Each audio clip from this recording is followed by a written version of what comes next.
Señor presidente, señorías, subimos a la tribuna del Parlamento asturiano para defender, en nombre del Partido Popular, en nombre de muchísimos asturianos y, desde luego, de muchos españoles, que se mantenga en nuestro Código Penal la prisión permanente revisable. Una figura jurídica aprobada e incluida en nuestro Código Penal en el año 2015. Es decir, que estamos hablando de una vida aproximada de 2 años y medio de esta figura jurídica. Lo hago, señorías, pese a no tener, como es sabido y conocido, competencia alguna en esta materia en el ámbito de la Junta General del Principado de Asturias. Sin tener competencias legislativas en el ámbito penal, creemos que es necesario hacer hoy aquí esta intervención porque 8 de cada 10 españoles defienden la prisión permanente revisable. Con un porcentaje tan elevado de españoles que están a favor de una figura jurídica incluida en nuestro Código Penal, y luego diré los antecedentes y los compromisos que llevan al Gobierno de España, al Partido Popular, a impulsar esta modificación legislativa, creemos que no hay ninguna razón, y seguramente no la hay, pese a no tener regionalizadas las encuestas, para creer que en Asturias no se dé idéntico porcentaje de apoyo. Es decir, que 8 de cada 10 asturianos apoyen la permanencia de la prisión permanente revisable. Y, señorías, a nosotros nos parece que mantener esta figura es interpretar adecuadamente el sentir ciudadano, el sentir de los asturianos, en nuestro caso, y el sentir de los españoles, con la vocación generalista que deben tener las leyes en nuestro país. Estamos hablando de una figura que solamente faltaba en el ámbito de la Unión Europea de incluirse en el Código Penal español y en la legislación penal portuguesa. El resto de los países de la Unión, todos con diferencias, pero todos mantienen una figura similar a la prisión permanente revisable. ¿Y para qué queremos esta figura? ¿Por qué los españoles y los asturianos ven bien que exista esta regulación en nuestro Código Penal? Porque estamos hablando de unos asesinatos agravados y repugnantes. Estamos hablando de una serie de asesinatos que ha conmocionado durante muchísimos años a la sociedad española y también a la asturiana por delitos de terrorismo, del terrorismo de la banda ETA, y estamos hablando también de asesinatos repugnantes que se refieren a asesinatos de menores, a violaciones de menores y asesinatos posteriores y, en definitiva, estamos hablando de una serie de violencia, de una serie de asesinatos, de una serie de conductas execrables que a la sociedad española en su conjunto nos causa rechazo, indignación y repugnancia, repulsa. Por esa razón, el legislador en el año 15 se vio en la necesidad de abordar una medida legislativa que diese respuesta serena, respuesta estudiada, respuesta, a mi juicio, constitucional, respuesta adecuada a nuestro entorno europeo. Claro, si nos queremos fijar en otros países, desde luego, que para nosotros no son el modelo, efectivamente la prisión permanente revisable en esos países ni existe ni existirá nunca.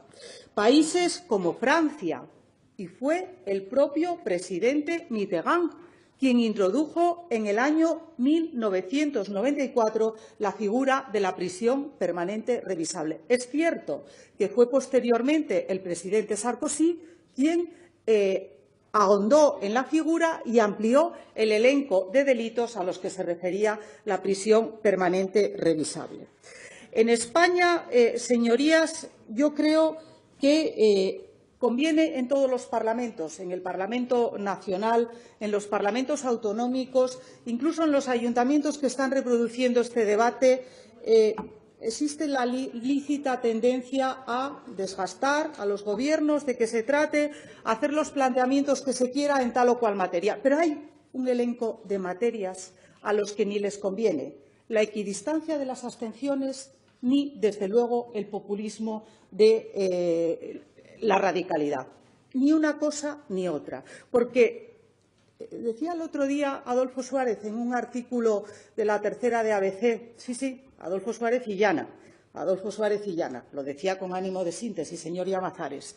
En un artículo de la Tercera de ABC decía Adolfo Suárez que le parecía sorprendente, que él no entendía que en los parlamentos se utilizase la abstención en casi ningún tema, porque era muy difícil explicar a la ciudadanía que ante un planteamiento un parlamentario se inhibiese, no tuviese una opinión a favor o no tuviese una opinión en contra, que era muy difícil de entender la inhibición, pero que especialmente, seguía diciendo Adolfo Suárez, que especialmente le causaba un profundo malestar la equidistancia que brindaba esa posibilidad a la radicalidad de la izquierda por parte de grupos, creo que literalmente decía, que tratan de pescar en los ríos del Partido Popular.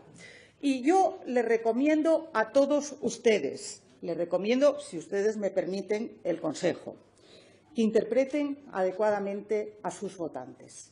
Fíjense, de esto sí disponemos de, desde luego, estadísticas solventes. Son los votantes socialistas en Asturias y en España los que más apoyan la permanencia de la prisión permanente revisable. El 80% de los que votaron en su día al partido de Ciudadanos, el 80%, quieren que se mantenga la prisión permanente revisable.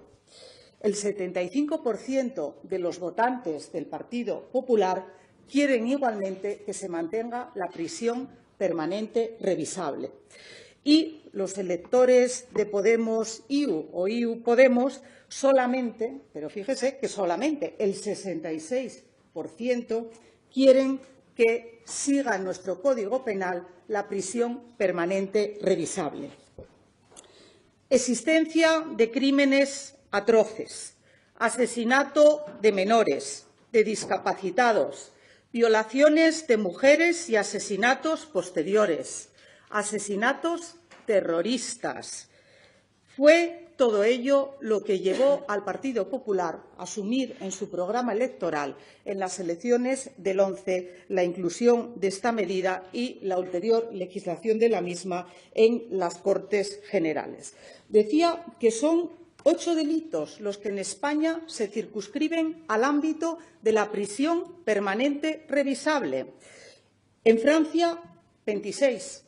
El catálogo es bastante mayor, ya digo, implantado por el presidente Mitterrand. En Italia, 19 y en Alemania, 20. No quiero decir más que lo que digo, es decir, que dentro de la Unión Europea el elenco de delitos que se refieren a la prisión permanente revisable en nuestro país es más reducido. Es verdad que estamos hablando de unos asesinatos y de unos delitos agravadísimos, pero es más reducido que en otros países de la Unión.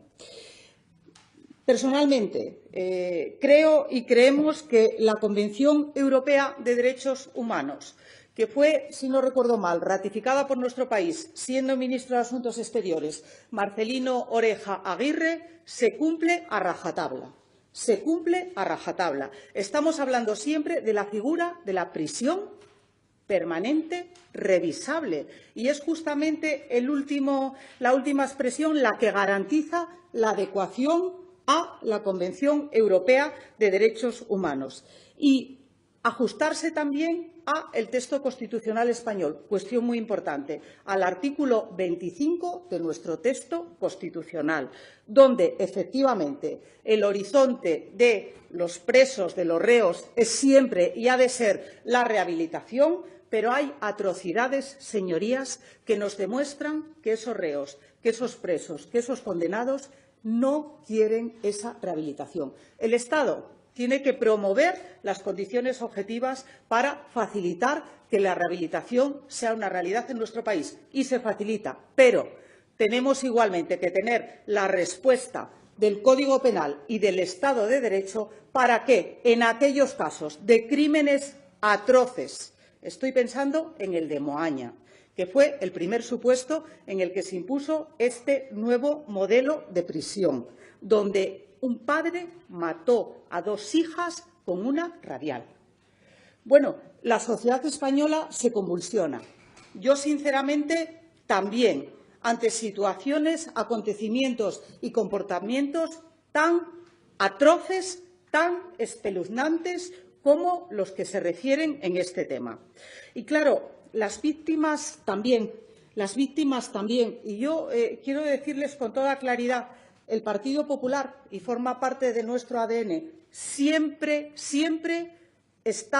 estuvimos y estaremos con las víctimas de esos crímenes y asesinatos execrables y también con las víctimas del terrorismo de ETA. ¿Y dónde hubo un punto de inflexión? Pues todos los presentes, sin duda, recordamos la excarcelación de Juana Chaos. Señoría, por favor, vaya terminando. Voy terminando. Lo recordamos sin ningún género de dudas.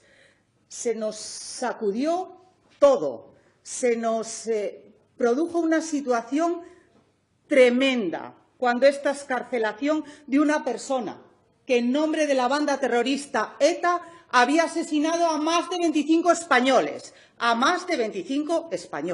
y sus familias quieren justicia, quieren tener un código penal que dé respuesta. En ningún caso estamos hablando de ninguna venganza, estamos hablando de una justicia. Y claro, si a ello le unimos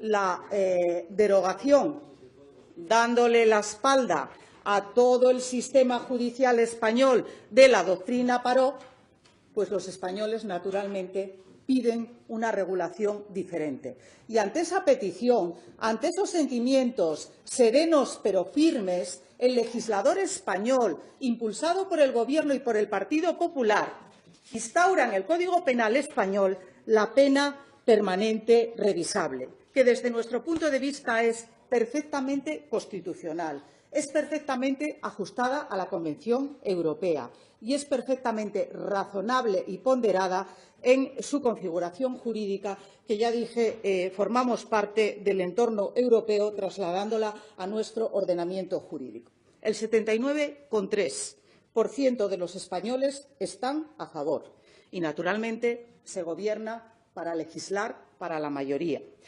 Y porque queremos brindar esa oportunidad a todos los votantes a los que ustedes les dan la espalda. Por eso, desde el Partido Popular, estamos defendiendo la presencia en nuestro Código Penal de la prisión permanente revisable, porque es de justicia, porque lo quieren los españoles, porque es constitucional, porque se ajusta a la Convención Europea, y por eso le pedimos a todos los asturianos, a los que votan Ciudadanos, a los que votan Partido Socialista, a los que votan Podemos e Izquierda Unida, a los que votan Foro y a los que votan el Partido Popular, que se acerquen a nuestras sedes a firmar de puño y letra la presencia en nuestro ordenamiento jurídico de la prisión permanente revisable. Es de justicia.